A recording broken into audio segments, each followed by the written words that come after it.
Hello and welcome to All About Headings. This is going to be a juicier than you might imagine video. So I'm excited to get into this today.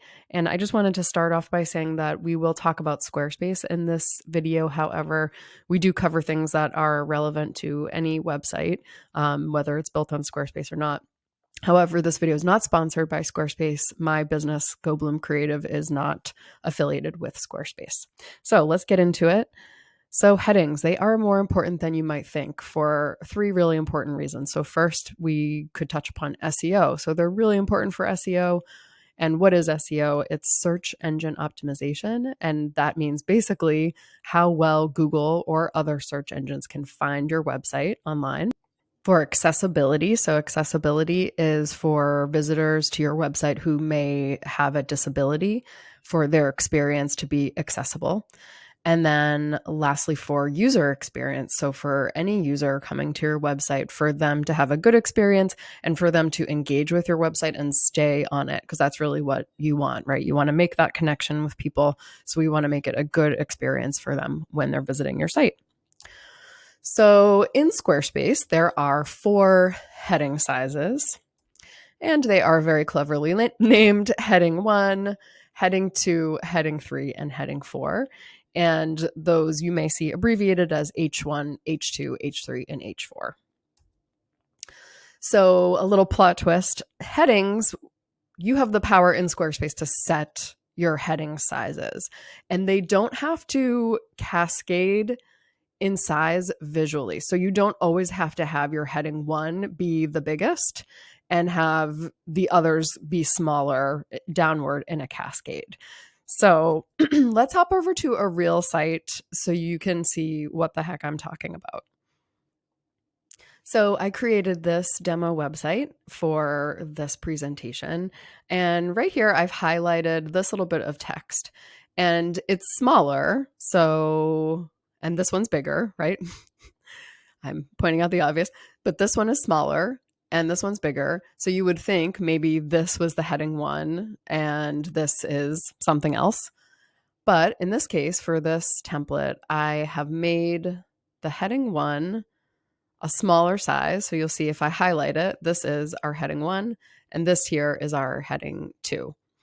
And so I put the heading 1 in a smaller size because that allows me to add keywords for what exactly this page is about in my heading 1, and then write something a little bit more engaging and interesting for the reader in this bigger text size that people are more likely to read. So when you see bigger text on anything in any sort of design, your eye is going to be more drawn to that first. So the heading 1 is still doing its job, which is telling a screen reader. So a screen reader is something, we'll talk more about it, but that may help a person with low vision, for example, use and navigate the website. But it's also telling Google that this page is about this question. Why do headings matter for accessibility in web design? Okay, so before we go any further, let's talk about this question. How do screen readers work? So screen readers are software applications that convert text into speech for users who are blind or who have low vision.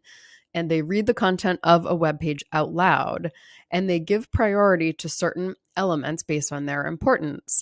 And that's really where headings come in. So headings are what tell screen readers what is important on a page. So headings are one of the first things that a screen reader identifies on a page, and they basically act as like a signpost to inform that user about the structure and the content of the page. And side note, this is true also for Google, right? So there are many cases like this, but this is one really big one where something for accessibility is also really important for SEO. They kind of go hand in hand. So someone who's using a screen reader can actually use the keyboard or some other device to kind of use headings to skip around the page, skipping from one heading to the next, allowing them to quickly navigate the page, much like a user, as I mentioned, for user experience, someone might kind of use headings to skim the page, right? If headings are out of order or there's just a whole bunch of them that are all the same size, then it can confuse the reader And so one thing I want to mention is that when it's talking about size, it's not talking about visual size. So that's back to the point I was making in the presentation slide where I said it doesn't really matter about like the visual size necessarily. It's all about this assignment of a heading 1, heading 2, heading 3, etc.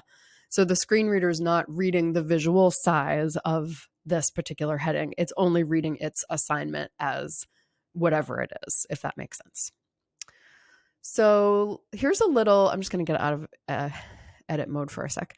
So here's a little guide for you to think about how to structure your headings. So heading 1 should basically be the title or main subject. So as it is on this page, like I showed you, there should only be one H1 per page. And that's really important when it comes to, again, not only accessibility, but also for SEO.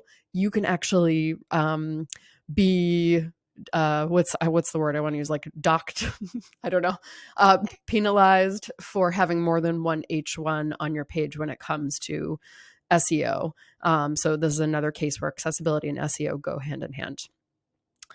Heading 2 is for major sections that are directly supporting the main topic. For example, how I have this page structured. So this right here is a heading 2, and surprise, surprise, these here are heading 3s. So heading 3 and 4 are for subsections within your H2. So you can also say, well, in this example, I have heading 2 here, and then these are heading 3s, these little subheadings here. And then say I needed to break down something within my heading 3 even further, like say I had to break down steps in a process, like steps in an intake process, for example. I might use those, I might use my H4, for example, to add headings there. I just want to make a note right now because I know that this can feel a little overwhelming. I certainly have felt that at times because you are, trying your best to make your website and trying to make it look good. And it might feel like, oh my gosh, but if I have to follow all of this stuff, it makes it really complicated. And I just want to say that we want to always strive to do better and to do our best when it comes to accessibility. However, there's really no way, even like the best accessibility experts in the world, like we can't ever really achieve 100% for every single user, but it is important that we try. But I want to say that because I know that this can feel sometimes like a lot. But it really is worth making an effort, even if you just make some small improvements a little bit over time. So lastly, we can touch upon how important, so I have talked about, the way that headings can help SEO, but it also, so you want to like think about including keywords that you want to rank on Google for in your headings. So not just in your H1, but also include them in your H2s, H3s. You can include sort of like variations on your keywords, things like that. But you also want to be sure to not keyword stuff. Like all of this stuff should sound and feel as natural as possible. And for example, how I've written this page, I'm including lots of keywords. However, I made sure that it kind of flows in a way that makes sense for the user, not just prioritizing cramming as many keywords as possible, if that makes sense. And then the other piece is headings are good for user experience because they can break up long sections of text and they allow someone to skim the page to really find what they're looking for. And that's going to be a large percentage of your users that, people in general, the statistic is somewhere around like people only read 10%. So you a lot of times are going to get people that are literally just coming and reading your headlines. So just keep that in mind that you want to not include big bricks of text. All right. And then lastly, I want to just show you a cool little trick in Squarespace. So say, for example, you are trying your best to follow some of these accessibility guidelines that I've shown you today. But say you want, like, it's come to the end of your webpage and you want like a big like call to action down here. So one thing that we can use is this cool little button, which is the text scale button. So if I click this, you'll see that this is actually a heading 3, but I use this text scale to make it bigger like this. So that way it kind of still has like a visual impact, but it's not going to throw off a screen reader. So say, for example, like I wouldn't want to use my heading 2 down here because that doesn't really make sense for the content of this particular section. Like this is not a main section. It doesn't really support my main point. It's really just kind of like the call to action. So it might say like ready to get started, right? So it would make sense that this would be in a heading 3. However, maybe that looks a little dinky for my design. Maybe it doesn't, but I know that this comes in handy for me. So if I click this button, that is a way to kind of make this have a little more visual impact. And one thing that you want to make sure of, I haven't even looked at this actually, but if you click the mobile view, okay, this looks fine. Phew. If you click the mobile view, one thing that you want to be careful of is because this is a text scale option, if you put a lot of text in this text scale, it can sometimes look too small on mobile.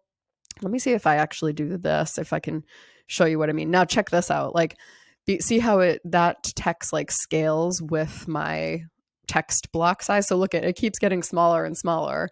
And now it's like smaller than even the body text. Know what I mean? So you just want to make sure that you always check how it looks on mobile. And yeah, that looks fine, right? That's still readable and that's the right kind of hierarchy. So the heading is bigger than the text. So that I think about wraps it up for all about headings. If you have any questions, please feel free to get in touch. hello@gobloomcreative.com.